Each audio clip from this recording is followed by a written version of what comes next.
আরে বড় কেবল তো আগে আগে জট লাগা রাখছে জানেন না রাস্তা সাইড কেন আমি তো ছাড়াইতেছি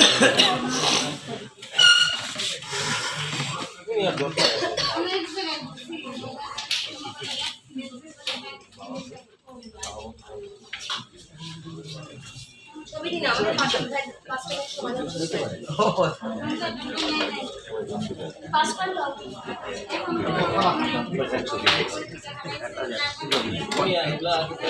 গাড়িতে ওই শীতটা যদি থাকে তাহলে একটা বড় চিনে দেবো আর একটা তাহলে চিনে দেবো হ্যাঁ ওটা করা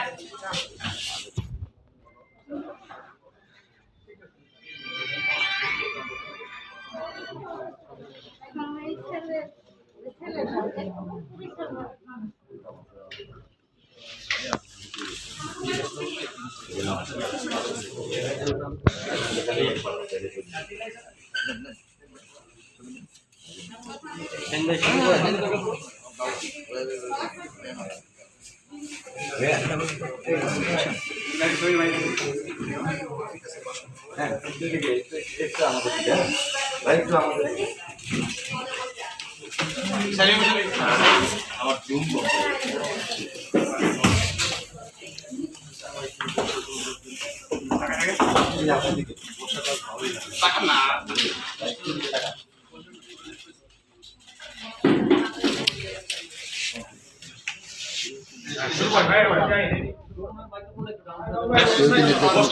যমুনার মাইক্রোফোন এরকম আইসাই দাঁড়া করে দেয় কেন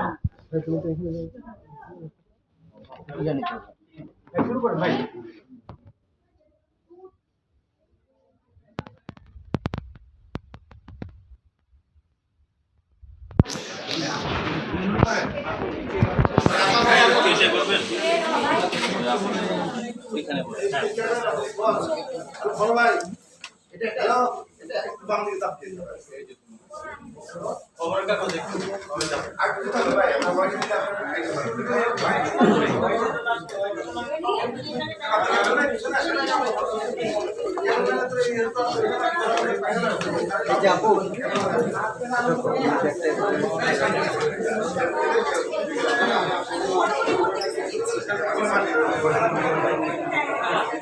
ভাইয়া শুরু করেন সবাই একটু সাইলেন্ট থাকে শুরু করেন ভাইয়া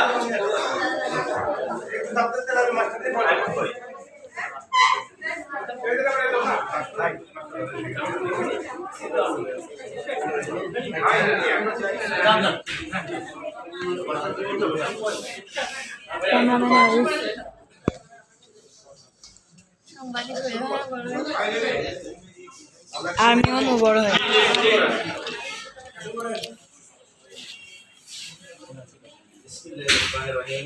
ছাত্র আন্দোলনের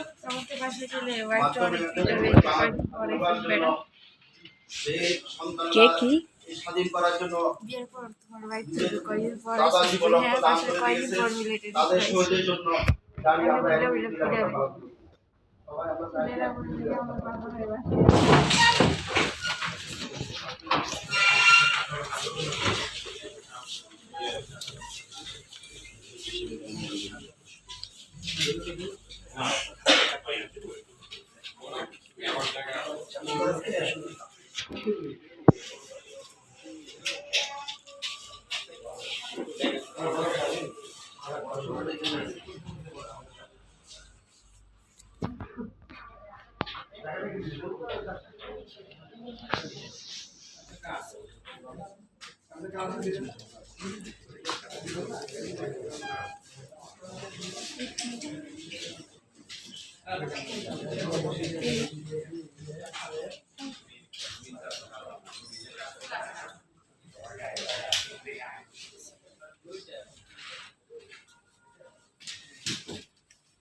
সবাই বসে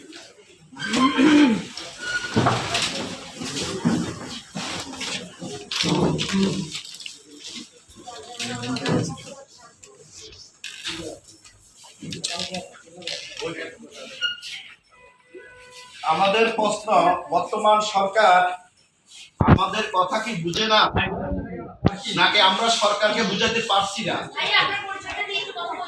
আমি বেলা বলছিলাম আমাদের বাংলাদেশ ডুম পরিবার সব প্রধান সমন্বয়ক হিসাবে আজকে আমরা আপনাদের সংবাদ সম্মেলনের মাধ্যমে আমাদের প্রতিবাদটা জানিয়ে যাচ্ছিলাম। বর্তমান সরকার কি আমাদের কথা কি বুঝে না, নাকি আমরা তাদেরকে বুঝাতে পারিনি? গত 27শে আগস্ট বাংলাদেশ বর্তমান যে সরকার 5 সদস্যের একটি কমিটি গঠন করছে, এটা আপনারাও জানেন। সেই কমিটির মাধ্যমে 45 দিনের একটা সময় দিছে। 45 দিনের ভিতরে আপনার আমাদের যারা গুম খুম হয়েছে বা যারা হয়েছে তাদের যে একটা রোড ম্যাপ, এখনো পর্যন্ত তারা ওই ধরনের কোনো চিন্তা করেনি। আজকে 15 দিন অতিবাহিত হয়ে গেল। জাস্ট আমাদেরকে একটা সান্ত্বনা দিয়ে ঘরে বসিয়ে রাখার জন্য। এটা কি তাদের কি পরিকল্পনা? আমরা এর তীব্র নিন্দা ও প্রতিবাদ জানাচ্ছি। কারণ যে সরকার আজকে আমাদের আরেকটা বিষয়, যে আয়নাঘর, আপনারা সবাই আয়নাঘর শুনছেন। আয়নাঘর কোথায়? আজকে আমি সাংবাদিক বাজে জানতে চাই, আয়নাঘর কি আপনারা সরাসরি এখনো মিডিয়াকে আমাদের দেশবাসীকে জানাতে পারছেন? তার মানে সেই আয়নাঘর গুলো কোথায় আছে? এখন একটা আয়নাঘর উন্মোচন হয়নি। এই আয়নাঘর গুলো অতি সত্বর 48 ঘন্টার ভিতরে উন্মোচন করতে হবে। আমরা সরকারের নিকট এটা আমাদের ওপেন চ্যালেঞ্জ আমরা ছুটে দিলাম।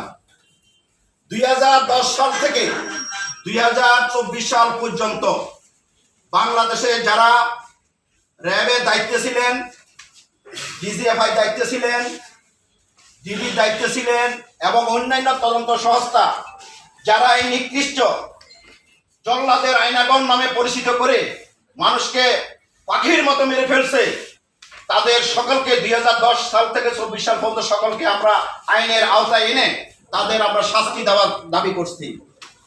শতকরা 70 থেকে 80 জন লোক যারা গুম অপহরণ হয়েছে